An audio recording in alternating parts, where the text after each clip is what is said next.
do that. The war on terror, we got to be scared. They're always trying to do things to sell us that will go along with them. And once we learn not to cooperate with them, then we win the game. And that's the point. Don't cooperate with them.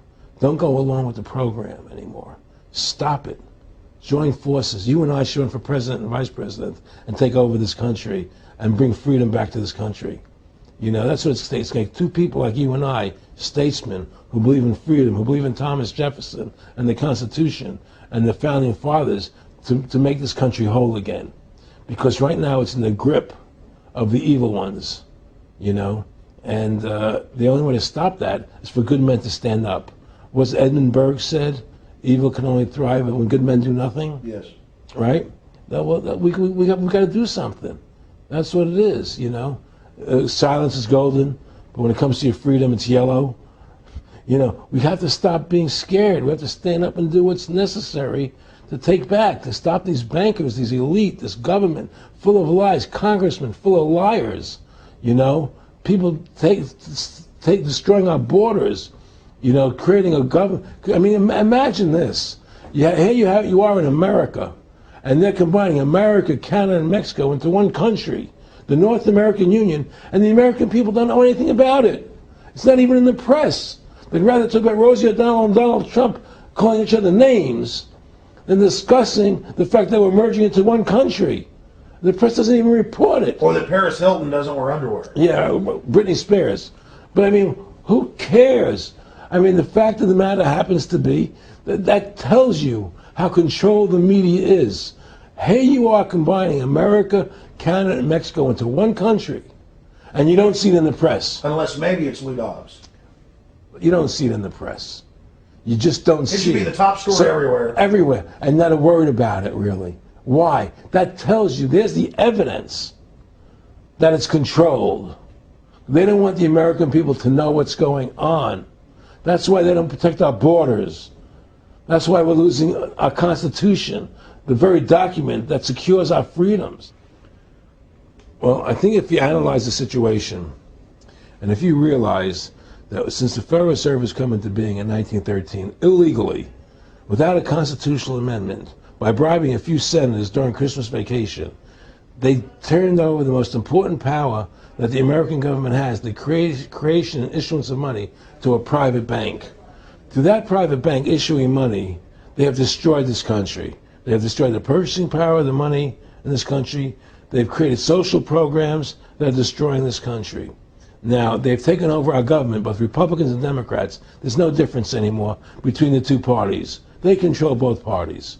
It doesn't matter to them which one wins, because who's ever running for president will be someone they anoint. Okay? Whether it's Hillary Clinton or John McCain running for president next year, they're going to be people that are going to do what they want them to do.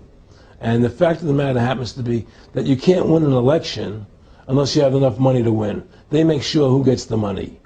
Okay? So through these bankers attempting to taking over America, knowing America was the freest nation in the world, it was necessary for them to take over America, take away our gun rights of freedom to bear arms, and create a country where we become slaves. Because once they take over America, the rest of the world becomes a lot easier for them. And so, by creating 9/11, an event to terrify the American people that were being attacked by terrorists, you create a world where there's an enemy that can never be pinpointed. You can never win the battle. It's a 100-year war. It's a never-ending war on terrorism, right? So you're always fighting this war. And through the war on terrorism, which is the 9/11, which is the first lie, then you create the war on terrorism, which is the next lie. Then you create the war in Iraq for weapons of mass destruction, which is the next lie. And it's one lie to the next lie to the next lie. Now it's going to be Iran, the next lie. It's sending more troops and a surge into Iraq. It's just one thing leading to the other, and it's always with the event. It's always in the point of taking over more countries, more dominance. Making sure the American dollar, making sure the G8 stays in control of everything. And what they want to do and it is to control the American people, control the people of the world, put RFID chips in everybody, so everybody's a slave to these central banks. Did you ever talk to Nick Rockefeller after he told you all this and then 9/11 took place? No. But he did. He told me that you're going to see men running around caves looking for Osama bin Laden. You're going to see men looking for, these guys, and they're going to be, They told you it was all going to be bull. It's a phony. The whole thing is a fake. It's a fraud. Was he laughing or was he just coldly saying this? No, it was more laughing. Cynical. Laughing. It's more like, how stupid everybody is. Look how stupid everybody. We can do whatever we want to do. Well, it is ridiculous. It's like with al-Zakari. They claim they killed him like 14 times. And they never said, well, we didn't kill him last time, but we killed him this time. They never even, now they're like practicing being ridiculous. Well, what about bin Laden being in the American hospital, getting kidney help? Yeah. Right? In the American hospital, right? They could, if they wanted Osama bin Laden, they could have gotten him. Oh, yeah. He was right in the American, after the Cole. Well, every time our troops really would keep catching Taliban leaders, they would be ordered by the generals to let them go. That's come out in the newspapers, but only here or there.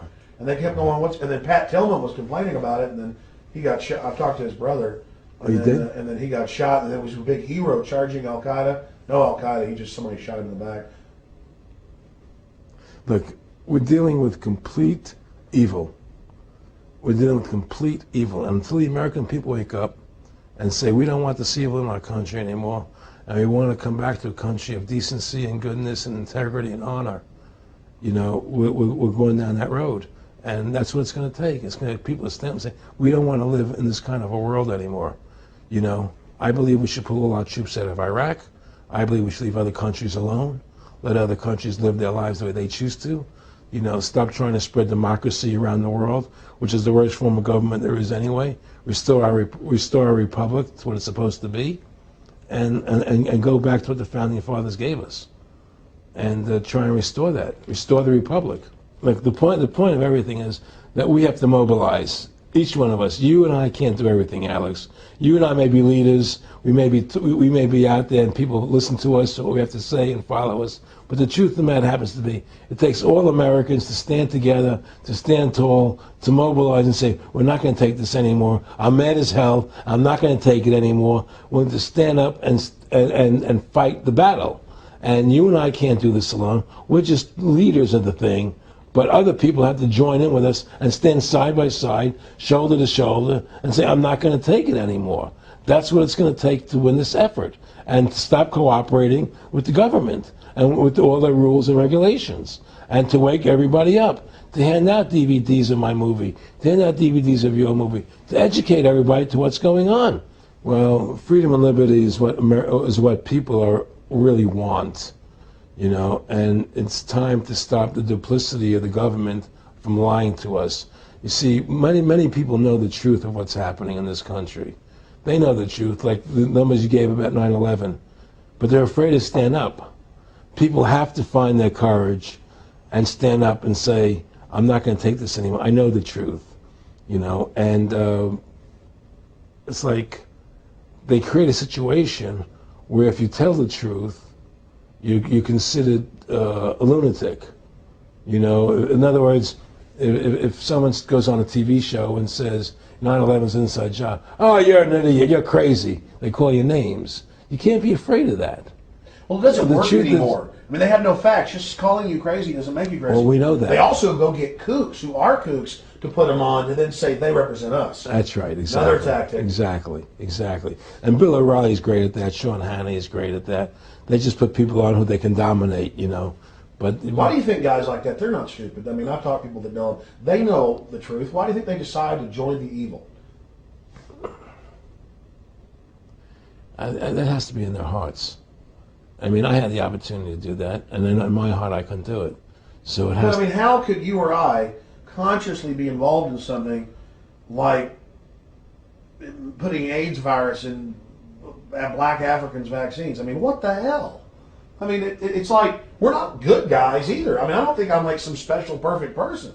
What the hell's wrong with this elite? What are they running around doing evil? They just run around continually doing evil.